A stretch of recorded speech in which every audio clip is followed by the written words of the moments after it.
আসসালামু আলাইকুম বন্ধুরা, এস এম সাহেব ব্লগ ভিডিওতে আপনাকে সুস্বাগতম। তো আজকে আমি আমার হাঁস এবং মুরগিগুলোকে আপনাদের দেখানোর চেষ্টা করব, তাদের গ্রোথ এবং তাদের কি সুন্দর চকচকে এবং তারা দিন মানে কি খায় এবং কি করে সেগুলো। আর আপনারা যদি হাঁস মুরগি এবং কবুতর ছেড়ে পালন করেন বা আটকিয়ে পালন করেন, তার সুবিধাগুলো এবং অসুবিধাগুলো আমি তুলে ধরবো। তো এক নাম্বার সুবিধা আপনারা যদি হাঁস এবং মুরগি এবং দেশি কবুতর ছেড়ে পালন করেন, সেক্ষেত্রে আপনার হাঁসের ফেদার এবং প্রতিটা হাঁস পশু পাখি সবাই সুস্থ থাকবে।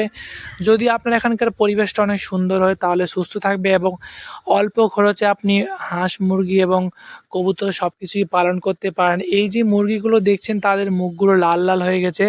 আমাদের প্রায় 7-8টার মতো ডিমের মুরগি আছে, সবাই ডিমে চলে আসছে, তারা সবাই ডিম দেওয়ার জন্য প্রস্তুত, কেউ কেউ ডিমও দিচ্ছে।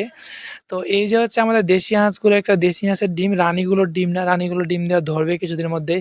তো দেশি হাঁসগুলোই প্রথম ডিম দেওয়া শুরু করলো। আমি হাট থেকে কিনে নিয়ে এসেছিলাম, আপনাদেরকে দেখিয়েছিলাম।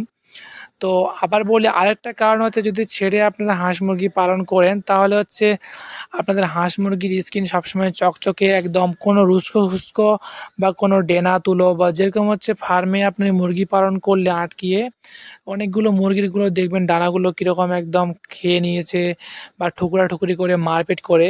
ছেড়ে পালার ক্ষেত্রে তারা তাদের প্রয়োজনীয় যেগুলো শরীরে প্রয়োজন, তারা সম্পূর্ণ এই মাটি থেকে এবং ঘাস পাতা থেকে পোকামাকড় খেয়ে তারা সম্পূর্ণ পূর্ণ করে নেয়।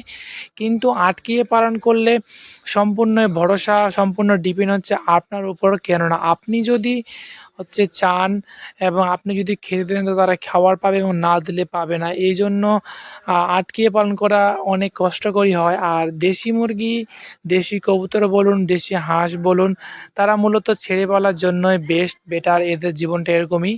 কিন্তু ফেন্সিগুলো আপনি চাইলে ছেড়ে এবং আটকিয়ে পালন করতে পারেন। তো ফেন্সি কবুতরের ক্ষেত্রে একটা আলাদা কি যে তাদেরকে যদি আটকিয়ে পালন করেন তাহলে হারানোর একটা ভয় বা কোনো কিছুতে খেয়ে নিল বা কখন কি হয়েছে তাদের সমস্যা সব কিছু আপনি দেখতে পাবেন। কিন্তু দেশি কবুতরের ক্ষেত্রে তাদের সেরকম কোনো সমস্যাই হয় না, কিন্তু ফেন্সি কবুতরের অনেক সমস্যা, চোখে জল পড়ে, এদিকে ঠান্ডা লেগে যায় করে। তো সবাই বলে ফেন্সি কবুতর 2-1 জোড়া রাখলেই যথেষ্ট। আর দেশি কবুতর আপনি অনেকগুলো পালন করতে পারেন, কিন্তু সেফটি একটা জায়গা দরকার যেন বিড়াল না আক্রমণ করে। তো এই সময় ঠান্ডা প্রায় শুরুর প্রথম দিকে এবং গরমের শেষের দিকে প্রতি বছরে এই সময় একবার করে বৃষ্টিপাত হয় এবং এই বৃষ্টিপাত আমাদের পশু পাখি মানুষজন সবাইকে আমাদের অনেক ঠান্ডা লাগার চান্স থাকে। কেননা এই সময় যেহেতু ঠান্ডা গরম আবহাওয়া, এই আবহাওয়ায় সবাই ঠিকঠাক সুইট করে না। ওই জন্য আপনারা চেষ্টা করবেন আপনাদের পশু পাখিগুলোকে একটু সাবধানে রাখার।